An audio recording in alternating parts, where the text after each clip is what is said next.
Good morning. I just want a public service announcement. Ever since I've had Oro coffee come into my life, I got to be honest with you. I've been able to get on my Blood Wizard skateboard, head over to Blue Plate Coffee, and give some magic mind to my friend Corey. Here's another Talkin Schmit. My name's Schmitty, and today on the show, Vincent Alvarez. Blood Wizard. Blood Wizard. Blood Wizard. Blood Wizard!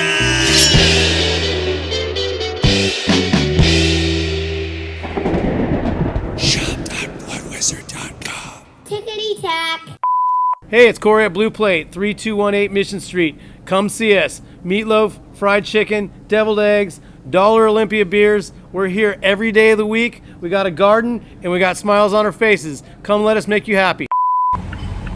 I am going to start off each podcast by giving a shout out.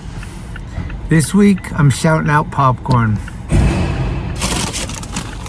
I frickin' love it. It's my favorite snack. Popcorn, Trader Joe's this week. We're going with organic, extra virgin olive oil.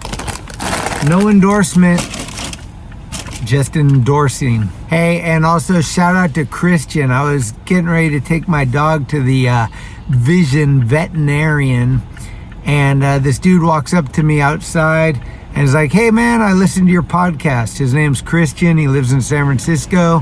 He seems stoked on it. So shout out to you. Thanks for approaching me and giving me a little hype. Provoking the stoke. Also, shout out to Cardiel the band who came by the plant this week.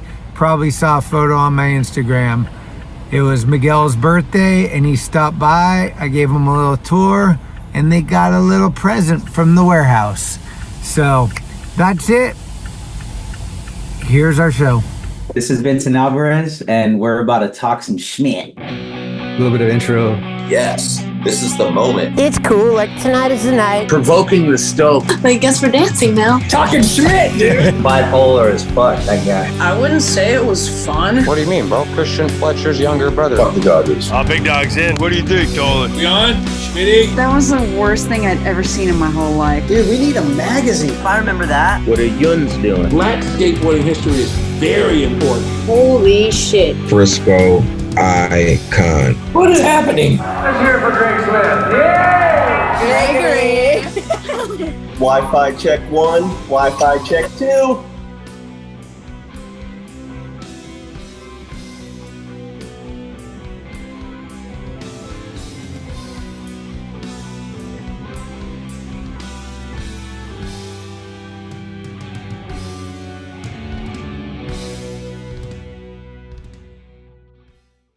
Yes, hello everyone. We are back with another episode, and you're probably just as excited as I am because today on the program, deep down in the cuts of East Los Angeles, we have chocolate riding, Dickies wearing, VA rocking your liver.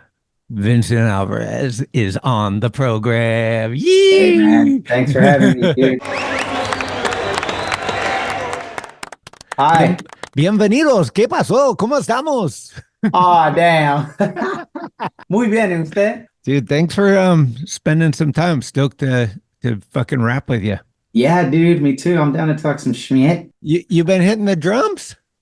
I try every once in a while. Nice. Yeah. Fuck yeah. I used to play drums until I moved into like a small place, so now it's like impossible. Yeah. You guys make some songs? We made a few. Ah, sick. Yeah, dude, it's been fun. All right, let's get a song for a Thrasher edit or Let's something. do it. Hey, yeah. Yep. Yep. That's how we do it, because you know we need the rights to all this music these days. So Oh man, dude, I'm dealing with something right now, man. I can't release this freaking part because it's just like put in so much work for it and it like came out so good. Everyone's stoked, but it's just a matter of getting that, you know. yeah. It happens to us all the time. Like we got on the back end of YouTube, all these videos that are not up because we're just waiting on music to clear and all that shit. Crazy, huh? All that stuff is weird now, huh? With the YouTube, and if it's a website, it's different, huh? And everything like that. Yeah.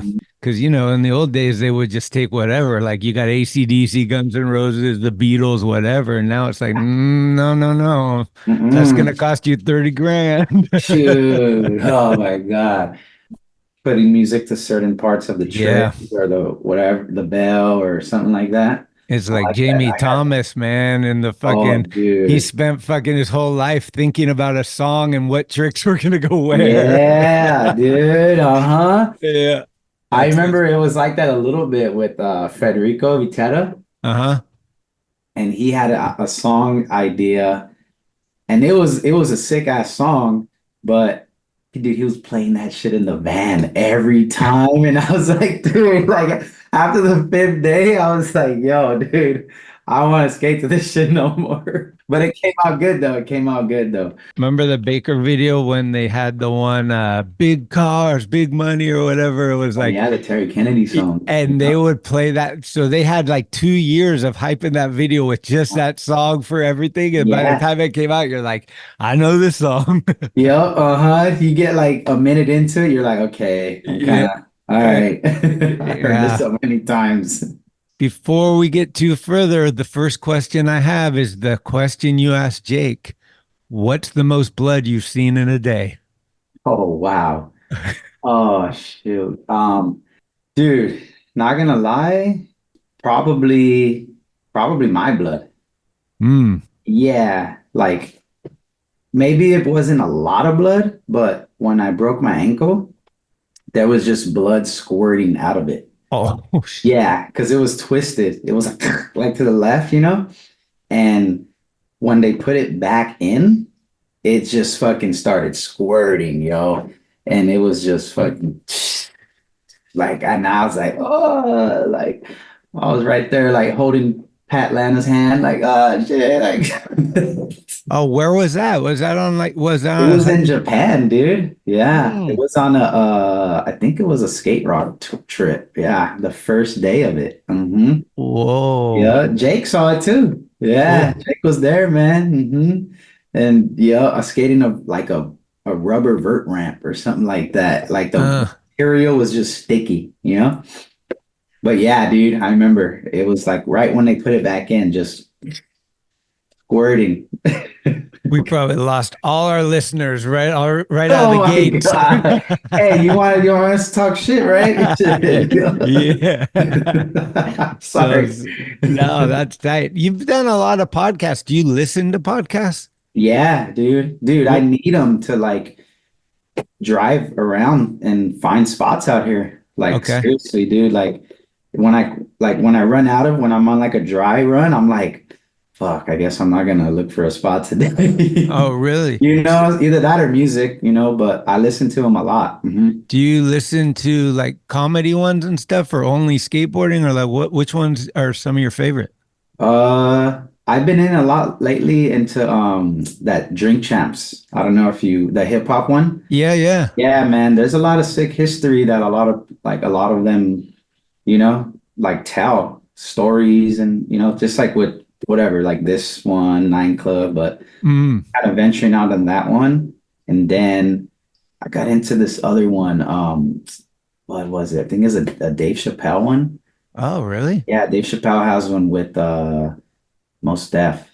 No way. Oh, I gotta Yeah, look at that, find that one. yeah, it's pretty trippy. Chappelle's the best. Like his comedy is so like next level with like informative, like smart shit, Yeah. but like you're cracking up the whole time. Like it's like Mhm. this whole thing. I love it. Yeah. Yeah, I also love like the Rick Rubin ones. I think Rick Rubin had a couple like interviews and stuff with people. Yeah, I've seen a couple of those. Those are cool too. He's a Yeah, trippy dude, right? really trippy. Yeah, Yeah. it's crazy how much stuff he's done. Like, whoa, I don't even think about it. I know. Like I would trip out on that because I was thinking about like I mean, even like Glennie Friedman, like he was there with Minor Threat, he was there with Run DMC, he was there with Public Enemy, Beastie Boys, like a Mhm, lot of shit that influenced us growing up. Like these dudes were, Rick Rubin was a huge part of a lot of things that like mhm. inspired us a lot. And it's just like, man, I gotta meet that guy someday, Bro, he like seems just so to, cool. yeah, totally. Yeah, it's cool to like, I not kind of like get to know them, but you hear their stories and stuff, and you kind of get a feeling of like, oh, it's relatable.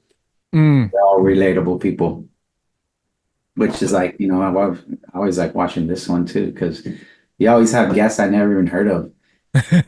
Dude, no, but I love that shit, dude. Because then I watch it, I'm like, oh, whoa, like this dude was there this time and that time. Because I love history with skateboarding. I love that stuff.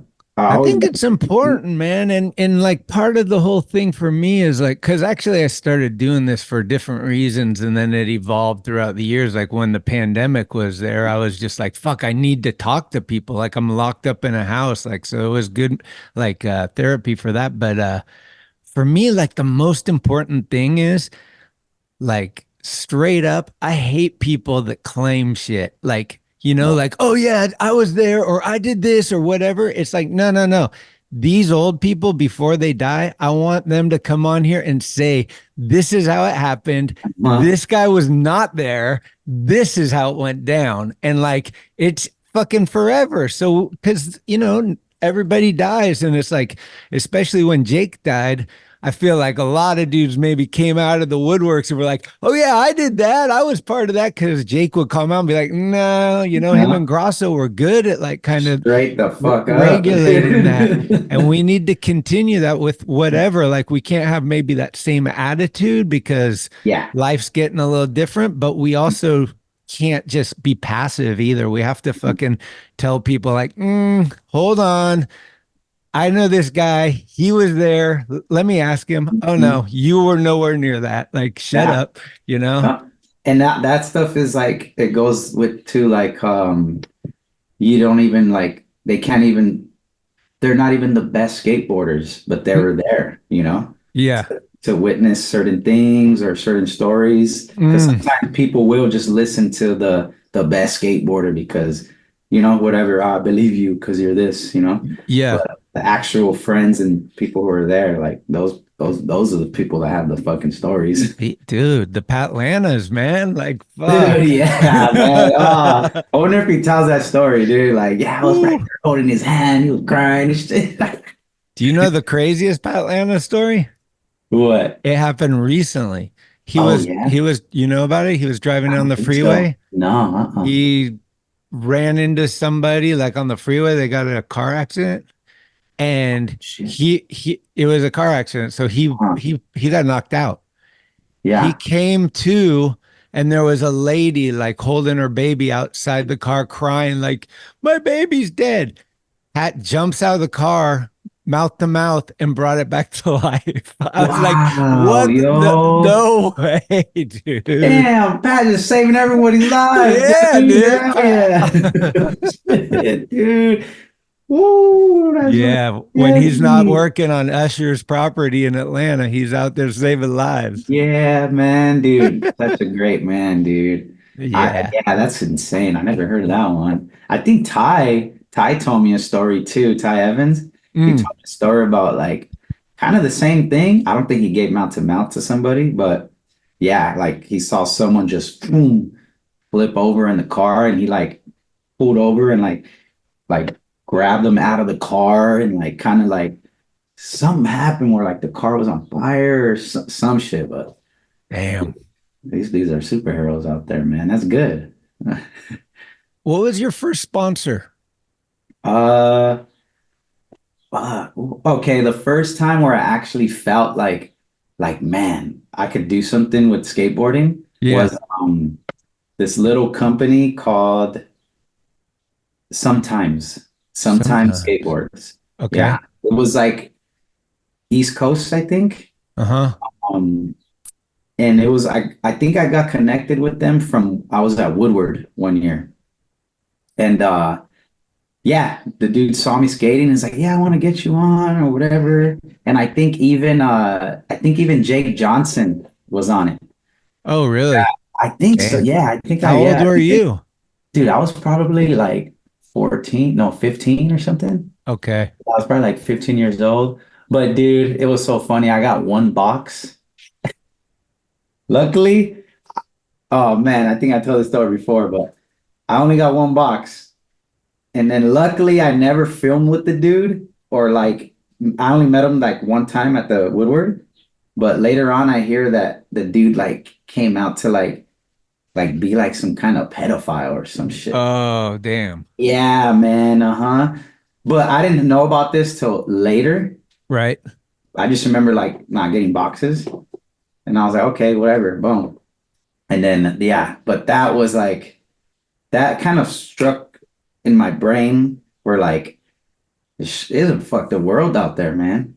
You know, like and Beyond. being at that age, you know, like you're barely starting to get into stuff and you know, like whatever. I don't mean to go down that dark, but like, yeah, that one I was like, shit, skating's dope. I love it, Yeah. but you gotta watch how you move, you No, know? for sure. And there's a lot of people that are just gravitating towards it now because it's popular. Like when we did it, it was like there was crazy people, but you knew they were all down for skateboarding. There was no ulteriors. Now it's kind of like some people are doing it for money, some people are doing it for likes or Oh whatever yeah, it is. You know what I yeah, mean? So yep, it's interesting to watch. Like, when I was young, I used to always say, I would tell Mofo, I'd be like, dude, I never want to be the guy that says back in my day, blah, blah, blah, oh blah. yeah. And now that I'm older, I'm like, back in my day. Nope, not gonna say it. Nah, for real, yo, But yeah, man, you see some shit and you know what I yeah, mean? Like you're like, "Mm." yep, uh-huh. But whatever, like to each their own. Hey, shout out though, I will say this though, shout out to excuse me, Skate Life, Skate Shop Shout out. in mm, Georgia. in Georgia? Yeah, because I lived in Georgia for a bit in Rome. Oh, And they're the skate shop. Like I kind of like was hanging out with them and they kind of would hook me up, you know, okay. shop boards and stuff. And they like took me to I think Atlanta. They had a contest out there. So, you know, they took me out there, me and one of the other dudes who rode for them. Rest in peace, Pete. Um, Oh, yeah, so after that was when Woodward, because I won that contest and I was able to go to Woodward for free and then do the finals there. no So that way. kind of just like, whoa, like seeing whatever. I saw like I think there was a Satori demo or something like that. I saw Nilton Neves, I think his name is, Yep. and Steve Rodriguez. Remember him? Yeah, Steve R. Yeah, dude, he was big flipping up the big Euro gap there. I was like, what? How? Wow. Like, it just opened my brain to like thinking of how to skate something differently. Because I'm just right there trying to skate the Euro gap like all the other kids. Yep. And I saw him do that. I was like, oh shoot, he's going so fast doing that. I was like, oh man. But I didn't go to Woodward. I haven't been, well, I don't think I went to Woodward after that until like, I think it was like Pretty Sweet Days or something like Okay. that. Yeah. But you got to see Jake Johnson like early on? Yeah. Yep. I didn't even know he was Jake Johnson. I was just like, oh, this kid's cool, you know. Uh-huh. And then we started, it's a trip, man. Like, this is why I trip out on skateboarding sometimes, is like, he's like one of the first kids that I like was on a team with. And then I become teammates with him with Dickies, you know, he was on Dickies. Yeah. And then S.A.D, Mr. Wipes, Yeah, yeah. he was the first pro I ever met. And now I skate with him almost every other day. Oh, really? Yeah, dude. He's in your hood? Yeah, he lives like in South Central, so I'm not too far. But Uh-huh. yeah, we're always skating. It's just a weird thing. Like, I don't know if it's manifestation, but being around certain dudes and it comes back. Right. It's a weird, it's a trippy thing, man. I trip out on it a lot. Do you feel like when you skate, are you kind of one of those dudes that like you like to have your crew and you feel just more comfortable, or do you not care, or would you rather just be alone and do it kind of on your own thing, or like what's the best way for you to get what you need to get going? Like if you're okay, I'm going to start out a video part. Do you want to get like a partner in crime and have like one or two guys that you're like with all the time, or do you want to just get a filmer and kind of write down a bunch of ideas and try to go get them on your own? I like having like mainly just having fun, dude. Like I've noticed, like I can't I was tripping out about this the other day too. Like, of course, I'll have a spot in mind, but for some reason, it's hard to like to be like to tell what's the spot, what's the trick, what's the because when I put that out there, it's kind of it gives me some sort of like, oh damn, now they're expecting me to do this. Uh-huh. It's kind of like I don't want to claim shit. I don't want to like, just let's just go. Let's just go to the spot wherever, Of course there's stuff that's planned, but it just has to be like, all right, we're just gonna go here and then we'll see what happens, But I Keep do it write like a down secret. shit. Yeah. I do write stuff down and yeah, I got a list. Yeah. But also too, like how you said about the crew, dude, I don't know. I can't have like 30 heads out there sitting on the curb, man. I just can't do it, especially like when half of the people are just not even looking up at the trick, like not even engaged. I like engagement. That's my thing. When I don't see engagement, it kind of it bums me out. Like I just love engagement. The more engagement, the happier I think we all will be. And it's starting to see like less of that. It ain't like fucking me. But what the fuck are we here for? We ain't here for you to be sitting over there looking at your text messages or Instagram. We're here to get this trick. And I need all your energy to fucking do this. Yeah. If I'm looking at you and you're bored, how can I get motivated? Yeah. Yeah. 100%. Yeah. No, I know. I'm always like, hey, fucking just go in the van or something. Don't just sit here. Dude, like, if you're going to be here, be hyped. Be here, or something like that. Because we're here for this. Every time this dude tries something and bails, I'm going to be like, oh, fuck yeah. Like, you got it. You fire him up. You know what I'm saying? Yeah, man. And dude, it's don't take offense, but motherfucker, a lot of damn pro skaters aren't like that anymore. So I skate with my friends, because they don't gotta, there's no pressure. There's gonna be pressure there, but if there's no pressure, then shit happens. If there's more pressure, it's gonna be more like, I can't do it. Fuck, I'm going home. Motherfuckers don't want to even eat with you after, It's like, dude, I thought we was friends. Come on. What the fuck? Yeah, the craziest one I heard was I didn't witness it, but somebody was telling me that they would get the phone call of the spot. So they would go to the spot at night, light it up, get their cameras ready. Dude would show up and do the trick and then bounce. Oh, whoa. It was like, whoa, no. that's skateboarding in 2023. Okay. Oh my God, dude. Like we ain't going to the spot together and we ain't enjoying anything afterwards. This is business, brother. Yeah. Yep. Exactly. Yo. It's crazy. Crazy shit, right? How many people were on the Pretty Sweet missions? There was probably big, like some were probably pretty big, right? Yeah, at times they were. Yep. Like the trips we did for sure. Like there was one time where we're like 2-3 vans deep, I think. So those trips were deep. Local, sometimes not.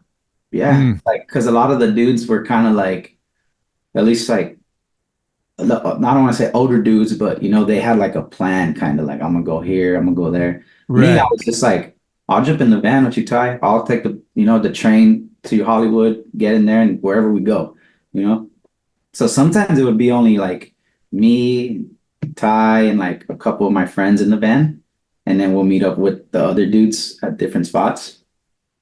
But yeah, I remember like I was tripping out though when I seen Guy at one of the sessions at Griffith Park. I was like, oh damn, Guy Moreno's here. Oh, and then oh man, it's so funny because I remember that day he didn't ruin it for me, but he was watching footage or whatever because I was trying to line there. And he was like watching it. He's like, oh, yep, Vincent Alvarez is gonna have the first part in the video. Yep, that's it.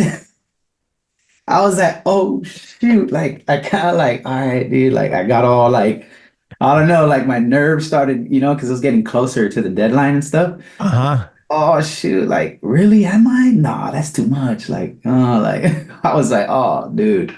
But it was fun, dude. It was so much fun. Did you see your part before it came out, or did you see it for the first time at the premiere? I saw it for the first time at the premiere. Oh Yeah. But my God. I do remember I was telling Ty, I was like, because I think he texted me, he was like, dude, I have like 11 hours of digitized footage of you. I was like, what? All right. I was like, just as long as you put a little bell section in there. I was like, what's up with the bell section? I think that's what I texted him. Yeah, and then the first time I saw it was at the premiere. Did you know the songs you were gonna have? No, not at all. Really? Yeah, Man, no, you must have been so hyped. dude. I was Straight out of super hyped, Compton, man. dude. Yeah, dude. How that fucking what it looks like you get hit by a car and then it goes boom right into it's like suicidal straight in it. Like that's Oh yeah, sick. my mom thought it was real.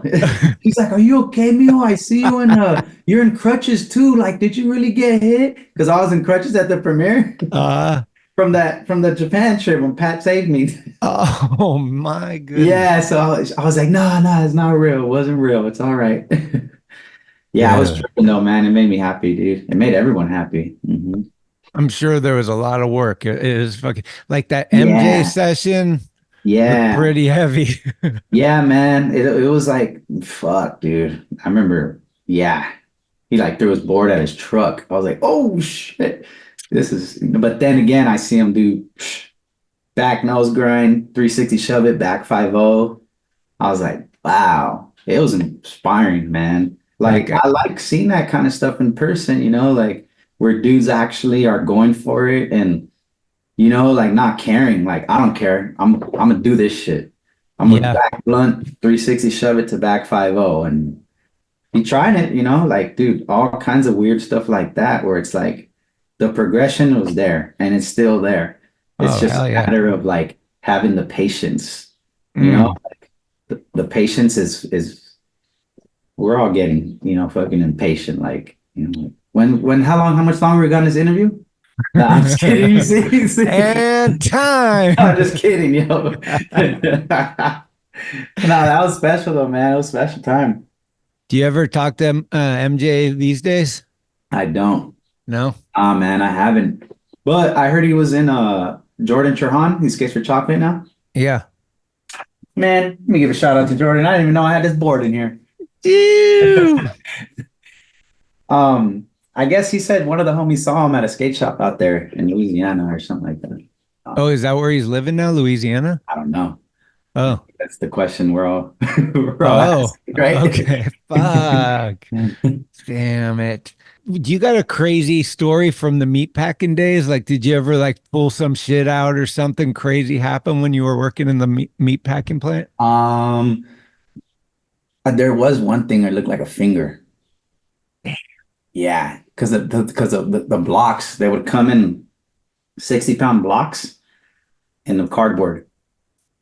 And you got to open the cardboard, take the plastic out, and put them through a little like microwave, so to say, to soften it up so it could get grinded. Mm-hmm.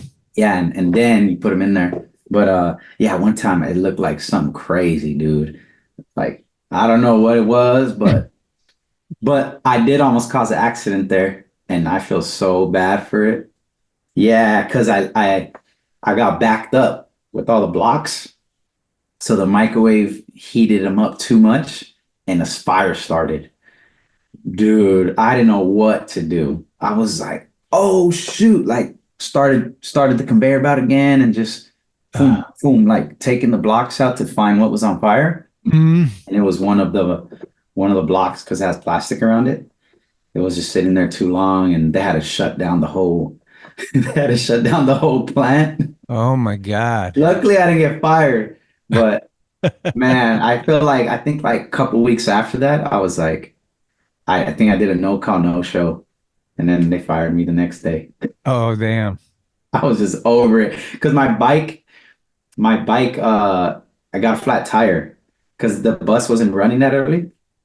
So when I was riding the bike there, bam, that shit popped. So I was walking my bike, made it to work. Like I was like 10 minutes late, almost there. And I was like, you know what?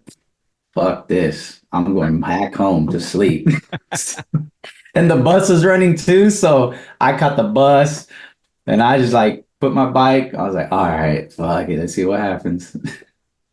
It was gnarly though, dude. That place, man, dude, give it up to those workers, dude. Cause even though they're supporting the fast food chain, but you know, they got a lot of jobs, you know. Those are hard workers, man. Yeah, for sure. Like it ain't Yeah. no country club.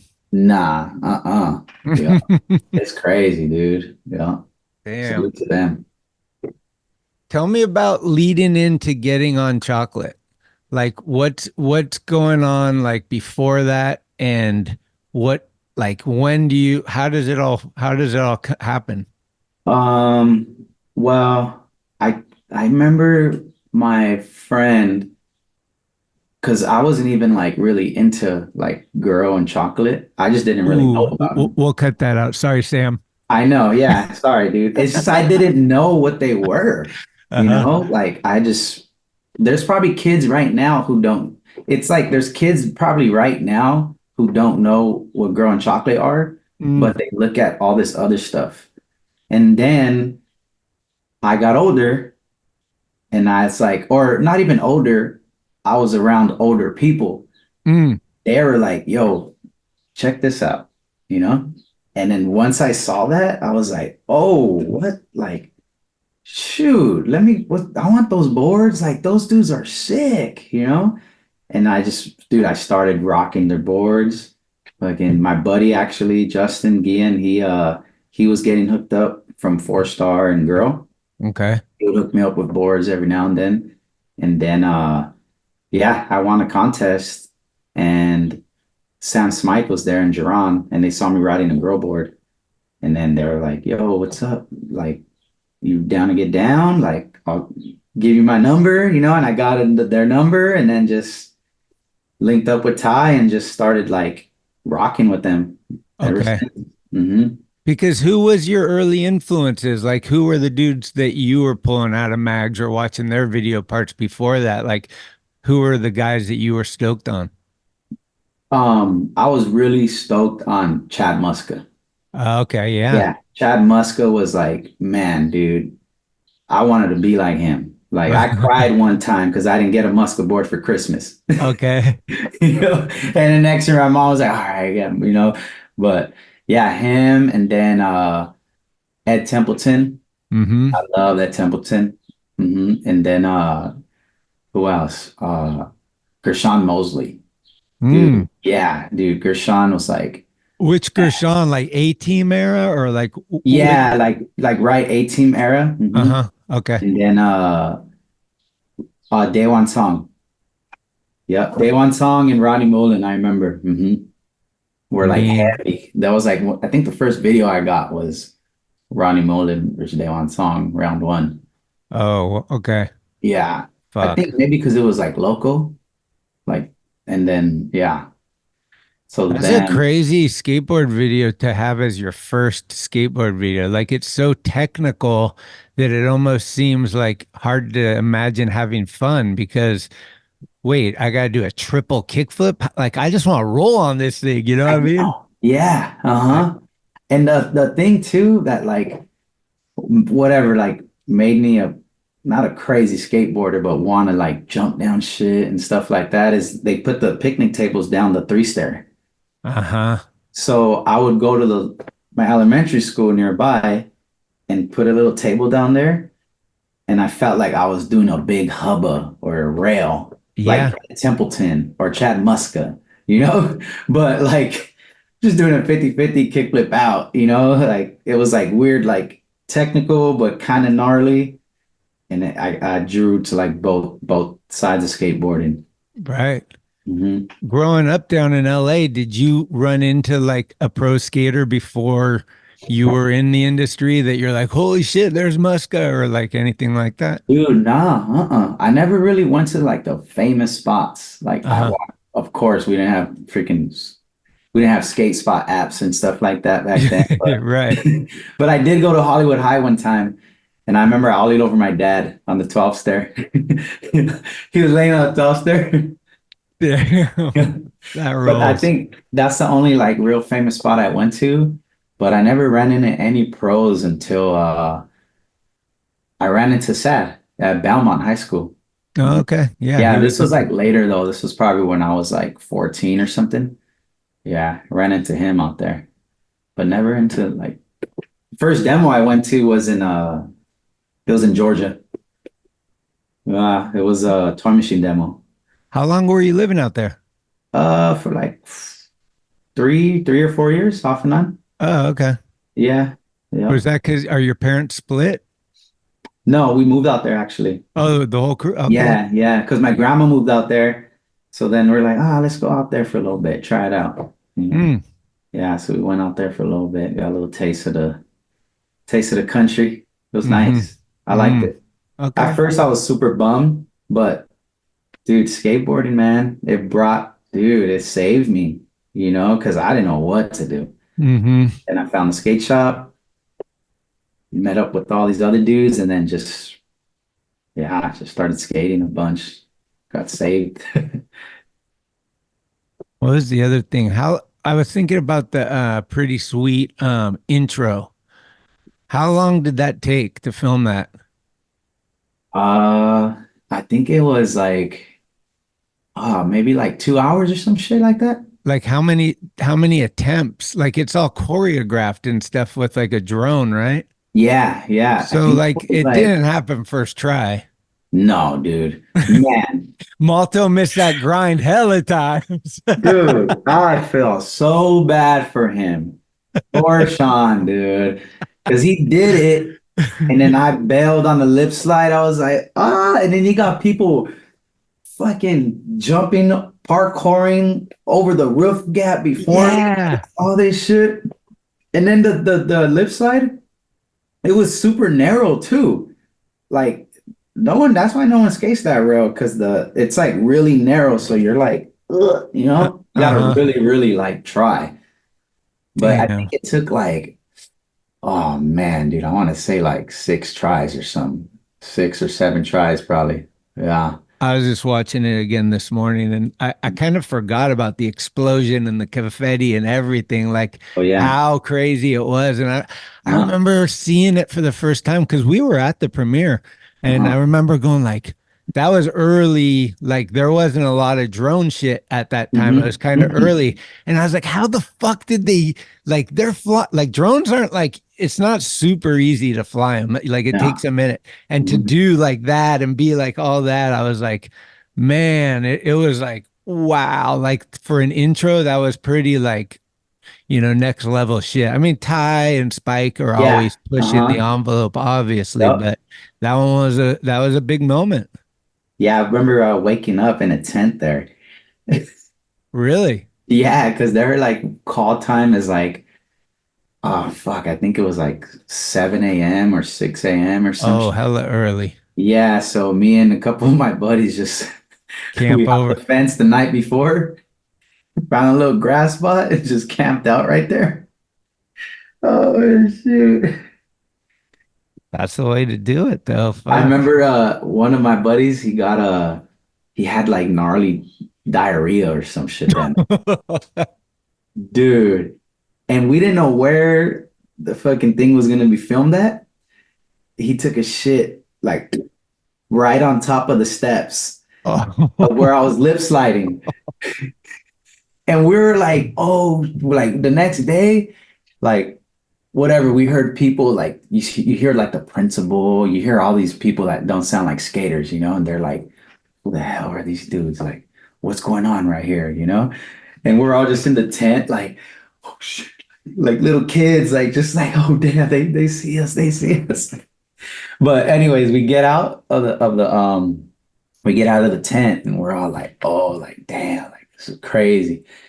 And then you just see some dudes. Like, dude, I want to say it was Costin and some other dude picking up the shit.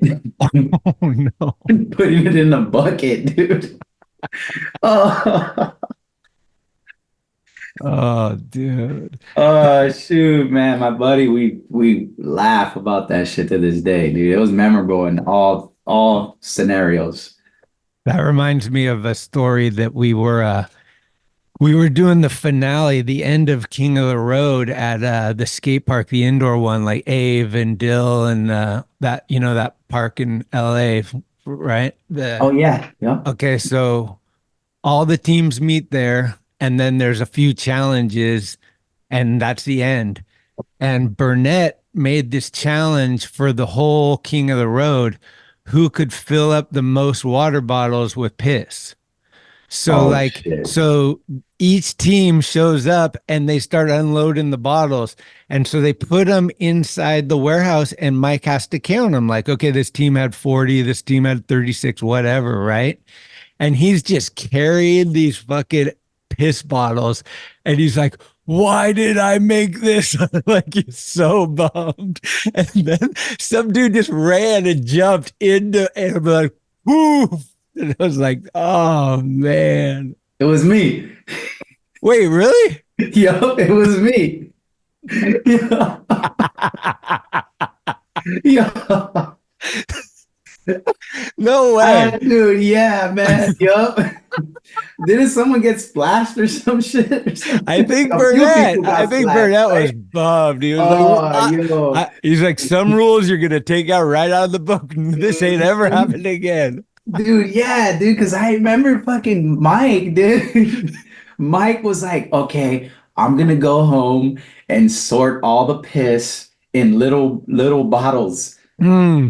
So he was getting technical with it. He was like, it says most bottles filled. So I'm gonna separate the pee Oh, in make little little ones. mini bottles Yeah. so we get those points. Fuck. Oh, So I wait, remember that. I was like, oh, I was like, at that point, you're just like, fuck it. Like, damn, we're finally finished with this. Like, dude, it's already that bad. Like, if it's already that bad, you might as well, whatever. Maybe that was and enough. you're celebrating it's over, right? Like, Yeah. oh, we're home. Yeah. That was the same night where, dude, that was crazy, man. I think that was the same night where someone got their window broken. I think someone threw something at our van, and then I threw something back, and their window kind of like it like not spider web, but it had a little crack in it. I think it was the van's window or some shit. Oh, really? Yeah, yeah. Damn. It was crazy to see the tension sometimes. Like, was that the one where like kind of like Raven maybe somebody fucking took a knife to somebody's tire. I think Oh, Birdhouse dude. and Raven. Yeah. I don't know if I was on that one. Was that a different one? I think that was the Vice one.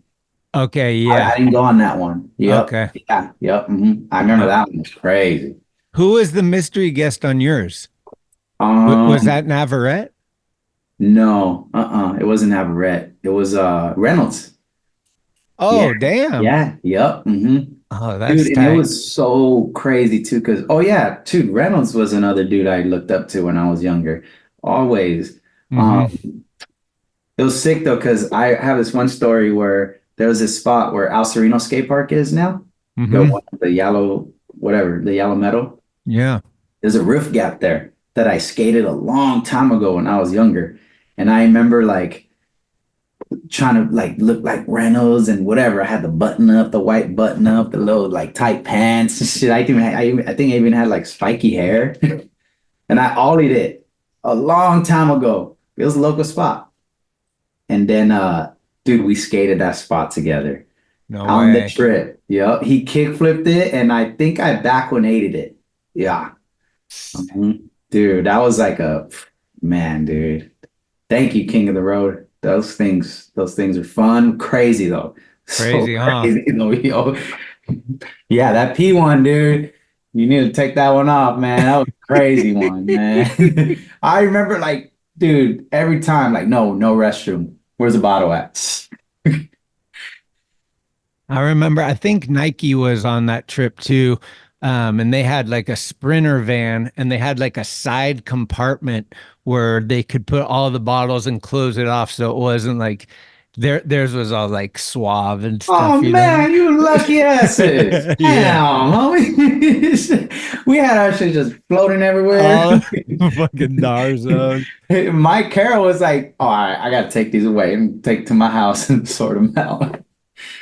Did you go on the Beauty and the Beast? Any of the Beauty and the Beast? I did. I wasn't on the first one, but I went on the second and the third one. Special. Was that one? Was one of them to Europe? Yeah. Yeah, the Okay. one where dude, man, the one where Robbie got freaking hit by Rune. Oh. Yeah, dude, it was that one. Mhm. Dude. Yeah, that was I crazy. remember even Jake told me he's done. It's Yeah. he's done. Speaking Like, of blood, yeah. that was gnarly, dude. Like I was right there on the deck too, like just doosh, you just hear a smack, see him on the ground, and then you just see blood leaking. I was like, oh no, dude. Like, I was like, oh, I think I left the building or something right after that. Uh-huh. That was crazy, dude. Yeah. Was that the one where you guys were at like a festival? You were camping at like some festival where Yeah, I there was think bands what in is a it, skate like, park? yeah, Reels cough or some cough, some I don't know, some weird. P Stone was with you, right? Yeah. Yep. Yeah. Mhm. Sick. Yeah, we camped out. I remember they had like this huge campground. It was like a Euro Coachella or something like that. It was weird. We did a little demo. That was Yeah. super sick, dude. And like Timo and those guys had the orange vests on, like they were Yup. working. With the Yeah. backpack, handing out beers to the crowd and everything. Yeah. I think there was even a clip of like some girl was like standing or sitting in the middle of the pyramid and she had a beer on her head and TNT just ollies and grabs it and then chucks it on the next wall. So sick. That was fun, dude. Yeah, those trips were so rad, man. I liked them a lot. Mhm. So stoked. Thank you guys for letting me be a part of that. Hell That's yeah. zero, No, zero. I wanted to thank you too. I think you came to either the first or the second Lower Bob's, the P Stone like tribute annual thing, right? Yes, dude. Mm-hmm. That's just cool for people to make the trek and spend the time to like come up and be a part of what we're trying to do. Oh Cause yeah, man. Mm-hmm. Dude, when I got that fucking that special invite, the card, man, I was like, oh shit. sick. I gotta go there. Mm-hmm. Yeah. I'm bummed I missed the last one. I couldn't go to the last one. But how was it? Is that the last one they did? They keep saying that, but I think what I'm hearing is the attitude is we're just gonna keep doing them until we can't do them. Like Okay. they're building some shit there, but Bob's is still there. So as long as Bob's is still there, I think we're gonna just try to run it still. But yeah, I don't know. I mean, they've had ideas of going to like Vashon Island and trying because they built a park up there and stuff, but it's just kind of a mission getting everybody on a ferry and out to an island. So I don't know Yeah. exactly. Yeah. The Yep. Bob's Mhm. thing is kind of like our backyard, and we can kind of Oh like, yeah, you dude. know. Run So that it's shit. it's Uh-huh. yeah, it's Mhm. cool. And then we always build new shit, so like it adds a little twist, you know. I seen that, man, dude. Who's doing all that? Timo? No, Or Cam Foosh. oh, Camp Pooch, right? Yeah, Yeah. man. He's been doing some sick ass work, man. Yeah. I mean, I think Timo comes up with the idea, maybe him and Julian or something, like they brainstorm, like, what should we do? And everybody comes to help. It ain't just Camfoosh, obviously, but like, Okay. but Austin's got the like full, like, you know, you've seen he's got his DIY series now. We're calling Yeah. him the Concrete God. Like, I know. Yeah, dude. I love those videos, man. That yeah. shit's so fun, dude. I love all that stuff. He's It's super got the fun. best attitude too. He's just Yeah. like super hard. Dude, that guy's so gnarly. Like he wakes up, he lives in Napa. He's Uh-huh. down at the fucking ocean in San Francisco surfing right before the sun comes up. Then he goes to work. Then he comes home and deals with his kids. And Yeah. like he's just like energy, like always. It's so sick. Dude, I'll tell you this, man. Something about working with concrete, it's a constant, like, ever since I started doing little shit, Mm-hmm. for some reason, the time management has been like on point as Mm. far as like this hour I'm doing this hour I'm doing that, like this hour I'm doing this. It's fucking I don't know if it's the concrete shit, but it's been helpful a lot in life in general. Who's been teaching you? Are you learning on the fly, or like do you have somebody that kind of mentors you? I have this one dude. His name is Jeff. He's from Covina, and he knows a lot about it. Okay. So, dude, he'll let me do my thing and figure it out on my, and I'll figure it out on my own. But there's certain like tools and little things that he gives me, and I'm like, yo, thanks, dude. Like you could use this sponge or use this. So Yeah. it's cool. That's fun. We should try to plan because what we've been talking about is planning like a SoCal mission, and it'd be sick like to come down and like get you and maybe GT or a couple guys involved and like find a spot and be like, hey, build this, and then we build it, show how to build it, and then you guys all skate it together or something. Oh man, that'll be so rad. I'll be down for that. Yeah, we man. got to do shit like that because we got the Yeti and the concrete company, Saccrete. They're sponsoring it and they're stoked. Really? Oh yeah, I've seen that. Yeah, so we good just shit. keeping it going, and I mean it's fun. Oh man, good shit, man. Yeah. So maybe we'll try to get because I think GT skates for Yeti. So we were gonna try to like maybe have a GT episode down in LA or something like that. So let's do it, man. Yeah, it'd be fun. Let's talk about Dickies a little bit. Like, I think you were one of the first guys on the team, right? Skateboarding. Yeah, dude. I think it was me, Ronnie, Kevin Turpinning. Was Hewitt on there early? And and Pete. Yep. And Tom Remillard. Oh, and Remillard too. Yeah. Atiba. It was crazy getting the phone call from Atiba. Like Smyth was like, hey dude, like I think Dickies wants to do a program. Atiba's gonna be putting it together. And I got a phone call from Atiba. I think I shot with him. I did my first interview with Atiba. So it was kind of cool where it was like, oh yeah, I know him a little bit, And then just, got on and went on some trips, and it was fun, super tight, like literally, like no pun intended, knit tight, It was cool. Who's got looser trucks, you or Ronnie? And Ronnie? Hell yeah. Dude, this shit's wiggling. Yeah, like in the beginning of the independent videos now, they're like, it's that's insane, dude. Nah, it's fun. Yeah, dude. Yeah, it's been like 12 years now, something like that. Yeah, dude. Public service announcement. I've been wearing Dickies since 1984. Never stopped wearing them. Like once I got I was in high school last year or something, and fucking I started wearing Ben Davis and Dickies, and the Ben Davis always were so stiff, like until you wear them in, and Dickies were just like they felt good right out of the box. So I tended to go with Dickies more, and then they're just the ones. Like I just went. I think that's all I wear now. Like every once in a while, I'll have jeans or some other thing, or if we go out to look nice, I got a doll up for my wife or whatever. But even my wife bought me black Dickies. She's like, here's some dress pants. Just don't skate in these. I was like, okay. You always gotta have your little dress pants. Yeah, I have some of those too.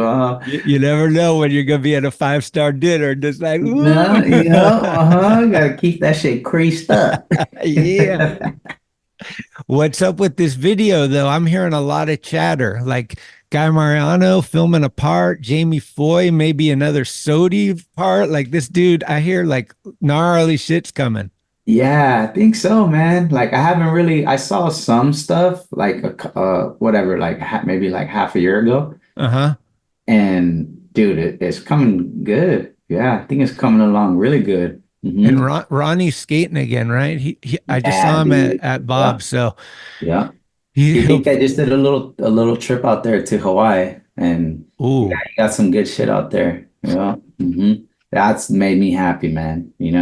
Super. Like even when I first seen those first clips of him at Channel Street, like those crazy rock and rolls or whatever, I was like, oh yes, hell yeah. Ronnie's the best. He's such a good kid, and he's got his head on straight, and he just rips, and he's a good attitude. I've always I met him when he was pretty young. He came up here with Robbie and those guys, and I know, but not too many people knew who he was yet. And we No. went and skated for like a day or two, and we just got so much footage, and we put together this little thing with like Kenny Anderson and Drehobel. It was like a Converse Oh, thing. I think sick. Ronnie was riding for What? Converse at that.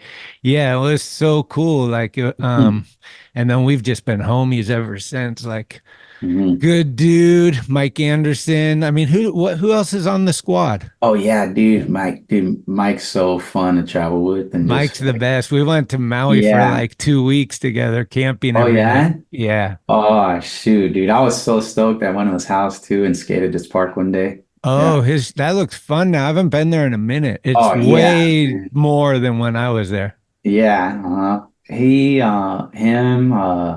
We got Frankie Spears. Mm. We got Jake Hayes. Is It's Villani? a pretty, yeah, Frankie Villani. Oh, It's a pretty well-rounded crew, man. Like, and then Tom Knox. oh yeah. Yeah, Tom Knox is on there. Uh, fuck. I don't know. Team's big, dude. Damn. But it's cool though, because I don't know, like it's pretty sick to have like a diverse team, you know? I'm a big fan of Joe Face too. He's a good dude. Oh yeah, hell yeah, man. Yeah. He, I remember when they switched the team managers or whatever. yeah. And I was like, at first I was kind of like, hold on, who is this guy right here? You know, like I don't know, who is this dude? Like, is this gonna be all right? You know, whatever. Like met. I think I met up with them like in a parking lot randomly, like in Echo Park, like to like sign to renew the contracts or whatever, and just to be like, I'm gonna be the new team manager. I Uh-huh. was so nervous. I was like, oh shoot, is this gonna make it or break it right here? But no, for sure made it, dude. What happened with the Sam and Joe show? Is it still going or is it a wrap? I don't know. I think they were saying they might spark it up again, but it kind of like, I think it's like I think it's like, it's pretty expensive to do.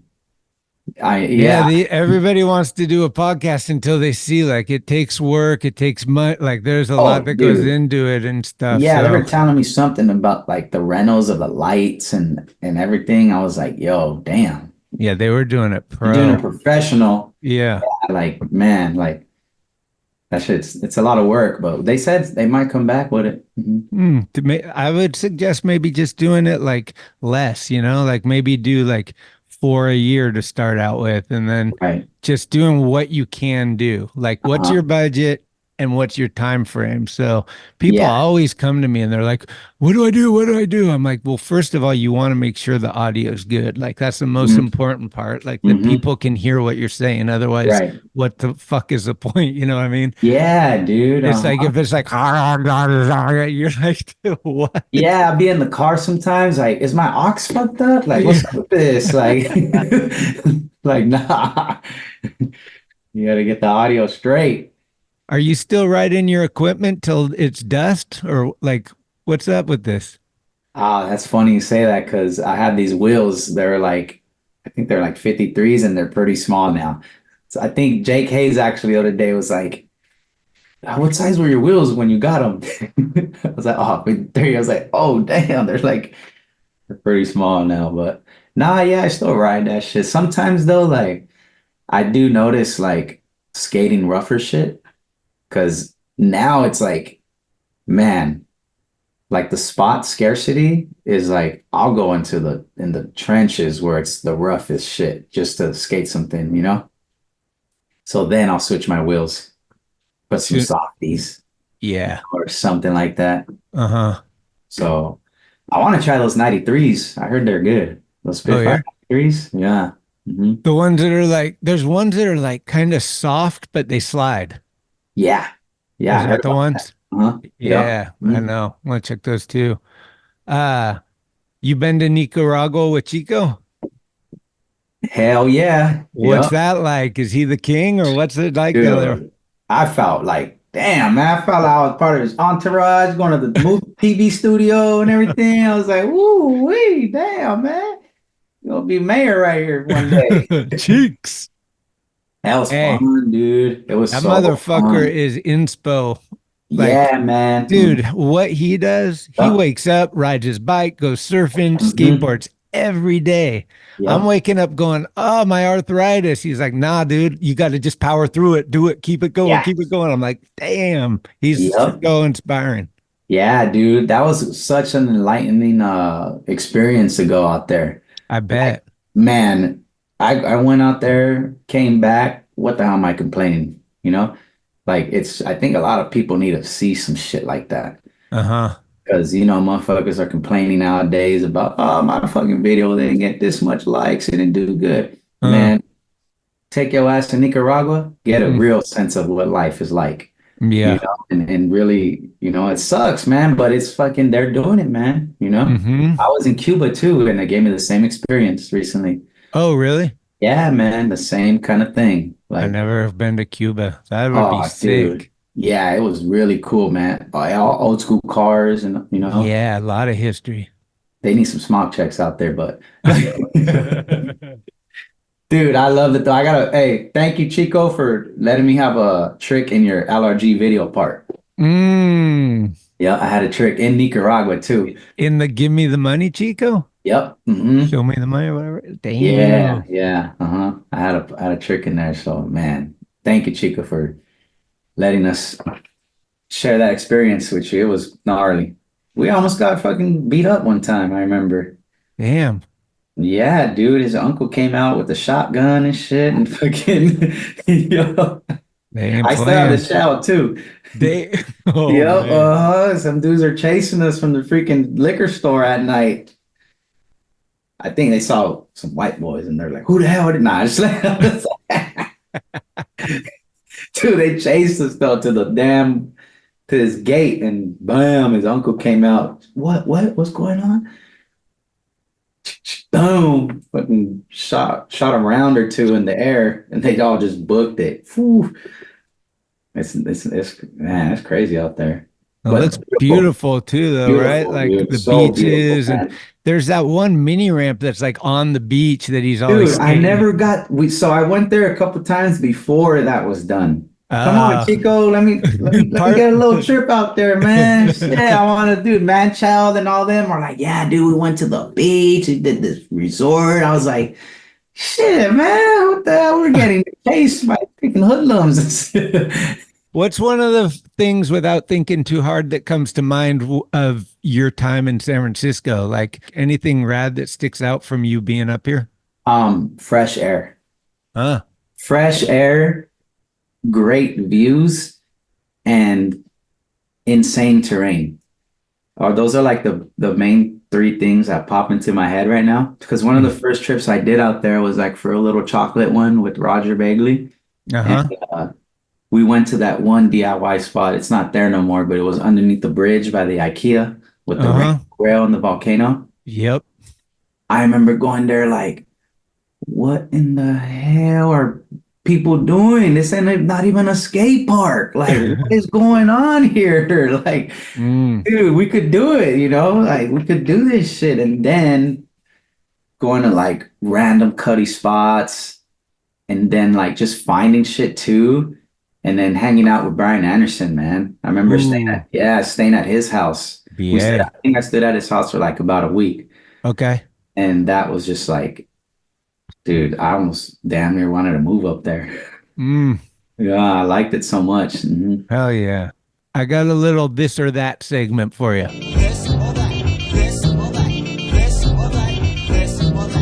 Okay, pie or ice cream? Ice cream. Front side or back side? Front side. Metal or punk rock? Punk rock. Slappy or no comply? No comply. Rap or reggae? Reggae. Reggae. Lakers or Doyers? Neither. They're gonna hate me for this, but dude. John Schultes or John Lucero? Oh man, Lucero, dude. I just saw him recently. That dude's so cool, man. Rodney Mullen or Day One Song? Day One. Mm-hmm. Day One. I skated with them a few times at Crowd Tap. That was so sick. We were going to the Zoomies 100K. You know those? Yeah, in Colorado. Yeah, the little fucking coat thing they do up there. Mm-hmm. We get on the plane. He's right next to me. From the aisle, we both got aisle seats. Dude, the whole time we were just talking. I think it was like maybe the second time I had met him. And dude, it was so rad. The plane ride went like that. He's your favorite skater's favorite skater. Yeah.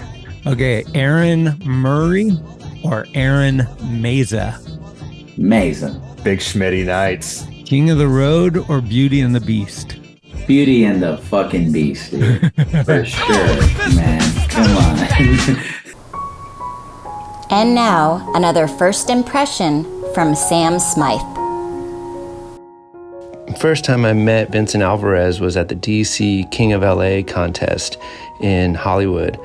I just popped in, checked out the contest, saw this kid ripping, immediately took notice. He was riding a girl board. I was like, oh, this kid's looking sick, already stoked on the boards. After I watched him like skate the rail for a while, he was like doing some switch stuff. I remember it was really cool. I had a second to approach him and say, hey man, like I see you like the boards. You know, I'm from Girl and Chocolate, and I would be down to get you some free ones if you're down. And he seemed pretty stoked. He's still is, always was a humble dude. So he was just really appreciative, stoked. I gave him my phone number, told him to give me a call.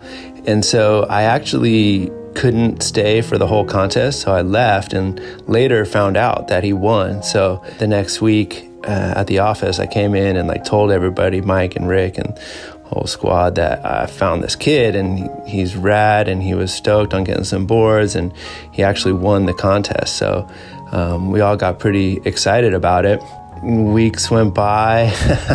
I was relying on him to call me. So weeks went by, no call. I can't recall exactly how long it was, but it felt like a month or two. Like we almost kind of gave up hope on hearing from him. And one day he just popped in to the office, showed up. He was there, like he was in the front office, and they said, somebody named Vincent Alvarez is down here to see you. I come down, and he had taken the bus to Torrance from West Covina, like a serious mission. And I was just like so stoked to see him. I was like, hey man, how come you never gave me a call? He's like, I had this, they gave him like a Boost Mobile, like prepaid phone when he won the contest. And he said it ran out of minutes or whatever. And so, yeah, he just really didn't have a way to call me. But he showed up, made it happen, and we immediately like got him in the mix. It was perfect because he lived in LA, and he was able to like jump in the van with Ty and just get down with the boys immediately. And it was just like meant to be.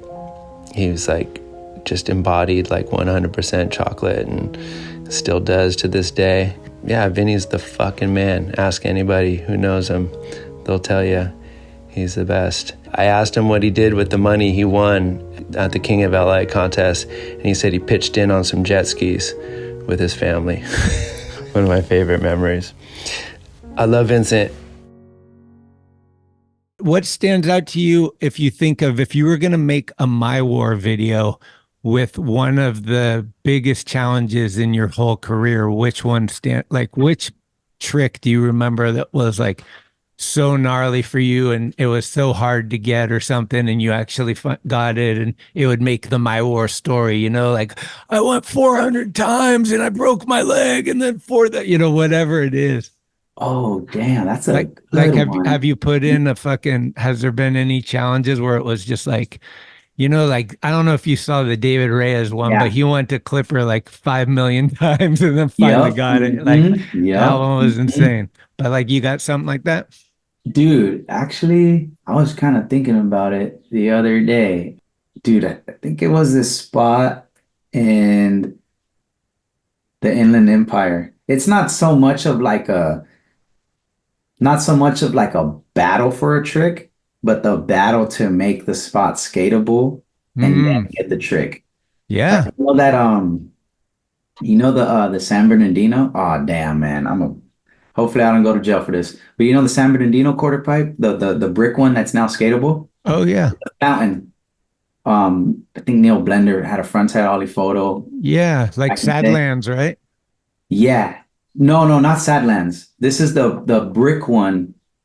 Little Oh, okay. small brick quarter pipes. A bunch of dudes. Miss Chico had some shit on there too. Like it's like a fountain, a circle fountain, and it's just this steep. Oh, yeah. Okay. I know which one you're talking about.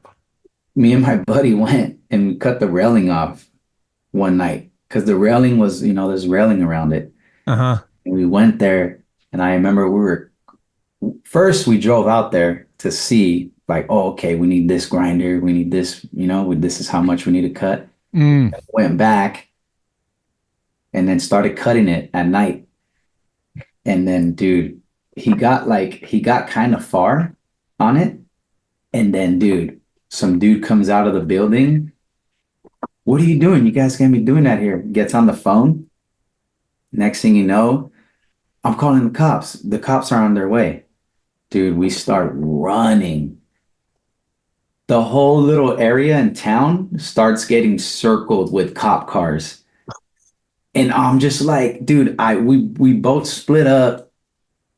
I'm in the train tracks. I took my shirt off and everything. I think I flipped my shirt around and threw my board, like just started walking. Like, dude, started tripping out. So whatever, we get away and then we try to go back and cut it again in the daytime. And we finally cut it. And we cut it in the daytime, leave the railing right there. We should have just threw it away. Go back like a week later. Right when I get there, they're fucking welding the rail back on. And I'm like, yo, man, dude, like, come on, yo. Like, are you serious? Like, the day we were going to skate it, So they weld the rail back on. Dude, next thing you know, like, I think a couple weeks later, someone else cut it. I don't know who cut it, but it was gone. The railing was gone. And then did a couple missions back there and got a trick. I did in bunny hop, I did a fakie big spin front nose grind to fakie on it. Sick. Yeah, so that was a crazy one. That's one of them that I could think of. But Yeah, man, those ones where you're battling. Like, do you do that a lot? Like, go out and see something that's not skatable and make it skatable? hell yeah. Yeah. Look, yeah. That's kind of what the new era is all about, right? Like, Yeah, because all man. the spots have been murdered, so you got to like create some new shit. Oh, hell yeah. Yeah. And the thing I think about too is like with skate spots now and the way skateboarding is as far as like showcasing your skateboarding, Mm-hmm.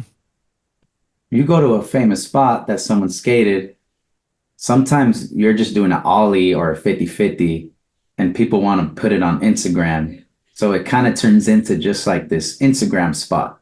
Where it's like you really gotta like, if you do something to the average person who doesn't really skate, they're not even gonna comprehend the trick you're doing. They just see that, oh, I seen that spot. Mm-hmm. So if you go somewhere else that hasn't been touched before and you actually do something that's like somewhat progressive or, Yeah, it just means a lot more because they actually think about that, for sure. you know? I think it's interesting that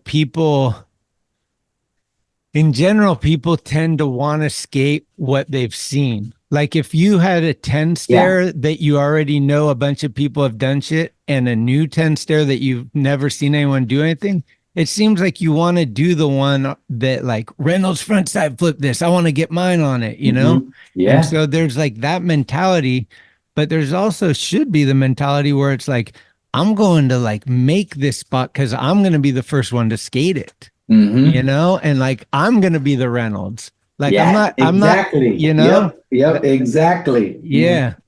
So I don't know. I feel like, because you want to be like, hey, what about the VA spot? Like, yeah, that's my shit. Shit. You know what I mean? Dude, it's cool, man. When people are like, "Oh, we skated your spot," I was like, "Really? Hell yeah! All right, shit, Yeah. that's cool." What do you got a video part that you're most proud of?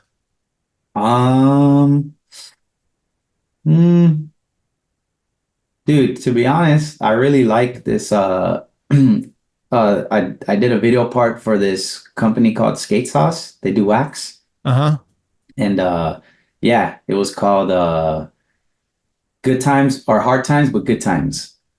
And for some reason, that video part to me is like it just feels the most like organic and just flowy and just I don't know, like everything, like the music was sick and it just yeah, that part, hard times but good times part that I did for Skate Toss was like my uh, until now my most like part that I'm proud of. Okay. Did you skate to a known song?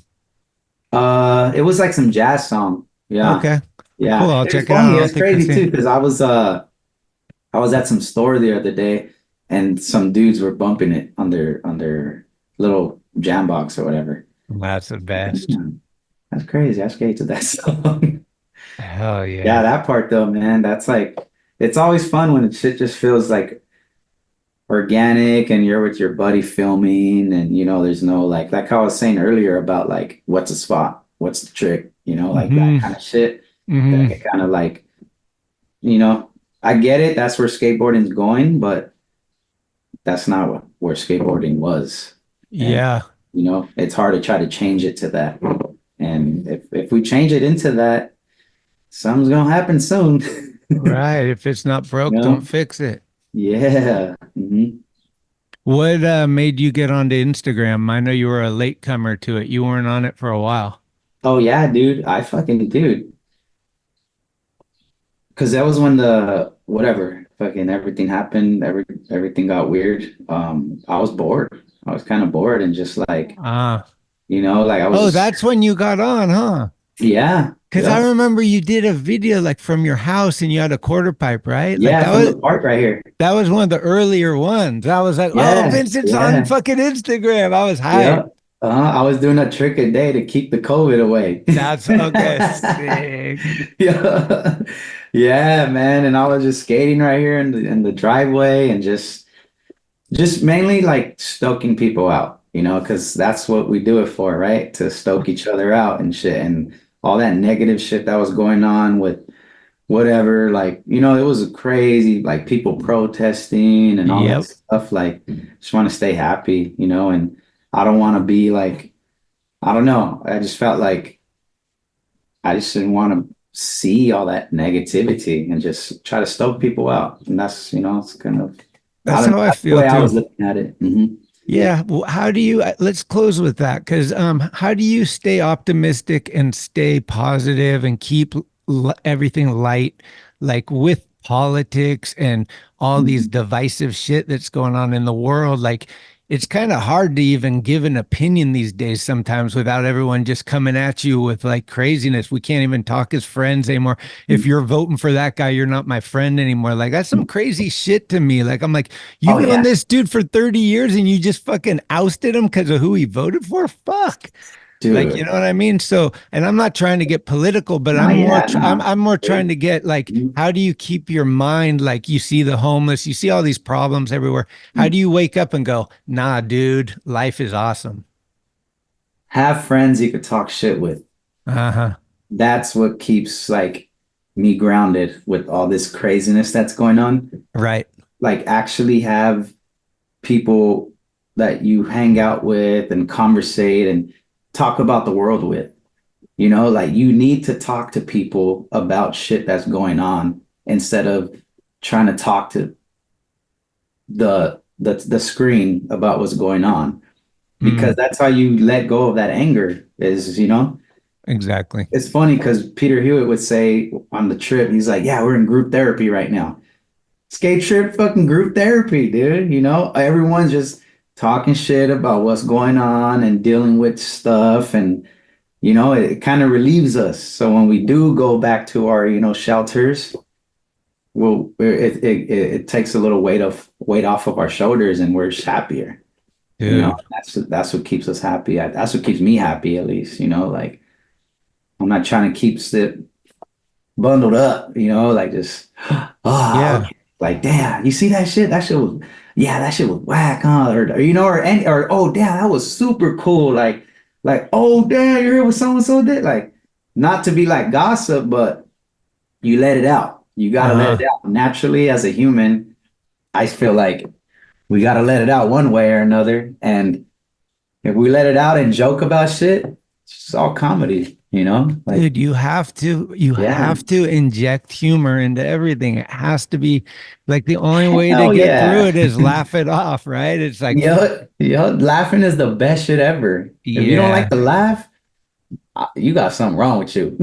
Right? Like, oh nope, I'm not into that humor. No, sir. Smile. No photos. Yeah, I mean, the thing is, maybe like, I guess, call it a safety bubble. Me and my wife sometimes call it like we're in our safety bubble, meaning you can say anything right now and you're not going to get canceled or judged or any of that shit. Yep. Like, you need to have those places where you can talk to people about some maybe controversial shit that you can just give an opinion, and it's not going to be like, oh, why did I say it? Like, it's like, okay, we don't agree, or we agree, or like, let's fucking make a joke of it or whatever. But like, let's talk about it. Let's not just be like, what is it? I don't know. You know?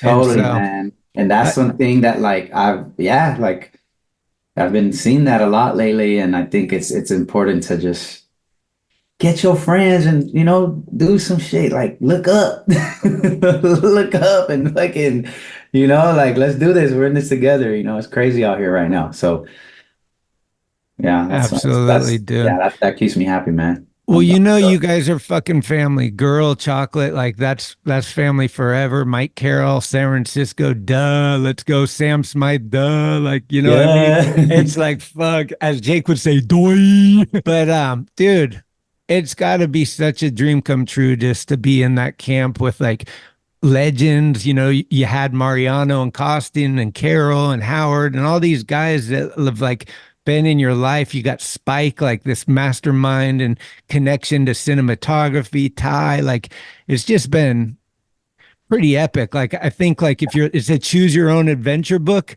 you're picking the right direction. You're going left, right, straight. I'm doing it right, man.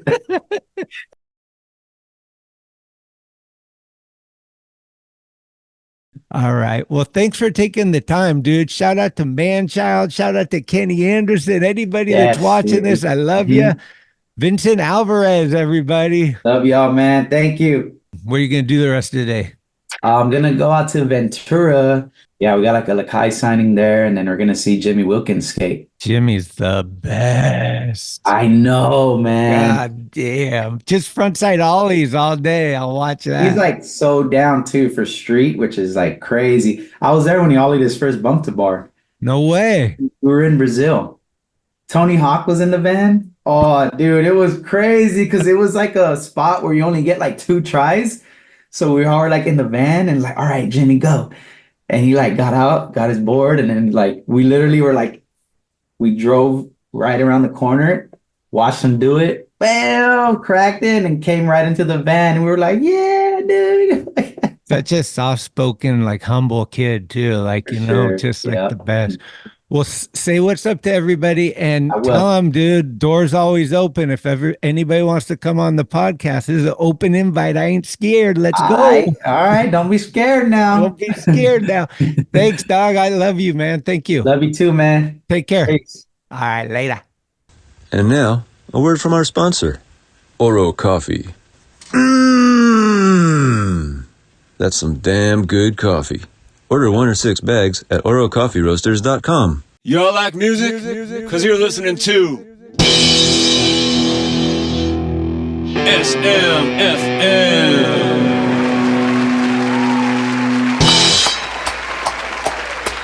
Hello. You're watching. You're listening to SMFM. And this week I bring you Omega Jackson from the Yo. That's Yonkers, New York.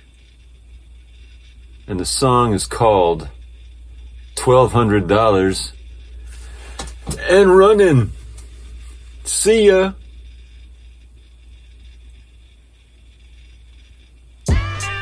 Yeah.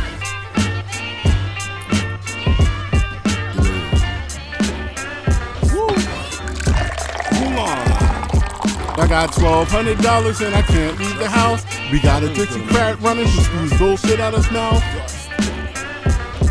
I got $1,200 and I can't leave the house. On the 30th day of quarantine, I got my trunk money. $1,200 of political bribery. I got my best social distancing gear on from Burlington Coat Factory. This little money to claim my sanity. The bandana over my face is dope, but I fully avoid COVID. I need some dope kicks and a matching hoodie to go with it.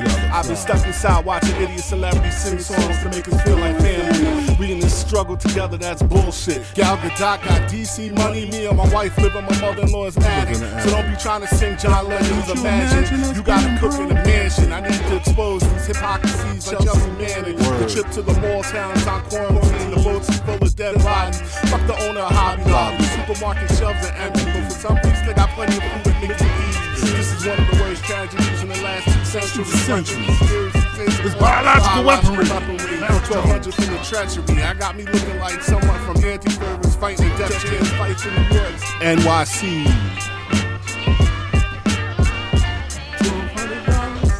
$1,200.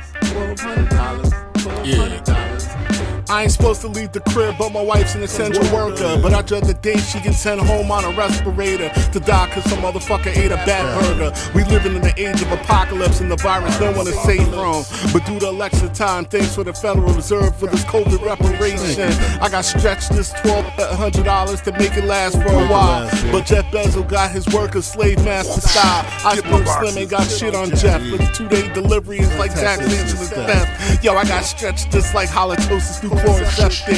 Social distancing got me thinking of all the insane things I can accomplish. Pay off these bullshit credit, and hopefully I don't splurge on equipment. But fuck it, someone's got an Avalon compression on eBay for $700. Maybe I could finally get my license, but I got nowhere to go. Scoreland's got a sale on pornos, but I beat my meat so much that my dick comes and dick shots it does.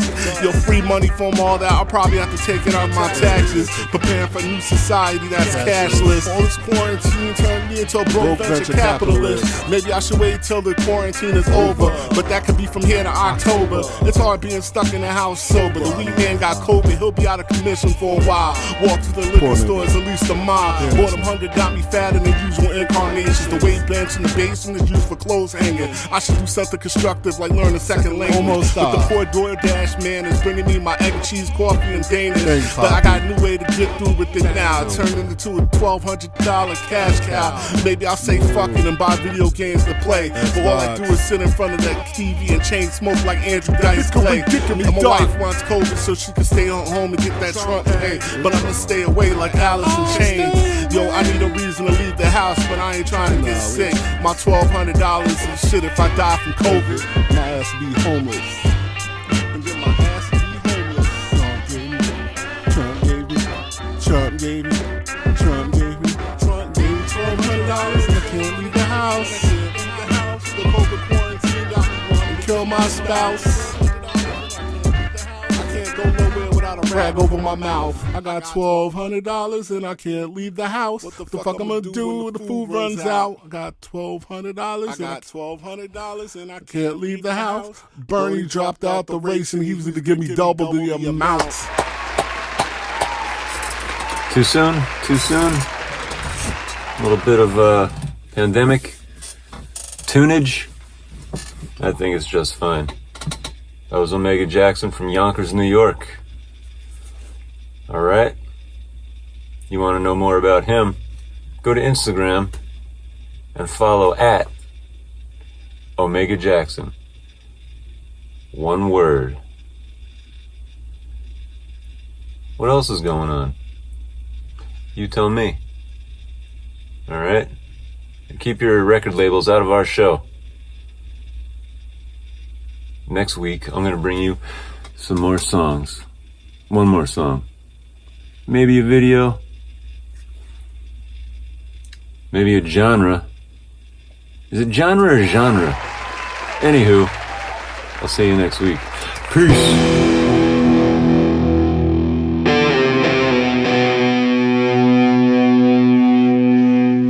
Thank you for listening to another episode of Talkin Schmit. You can subscribe to the show on iTunes, Anchor, Spotify, or anywhere you get your podcasts.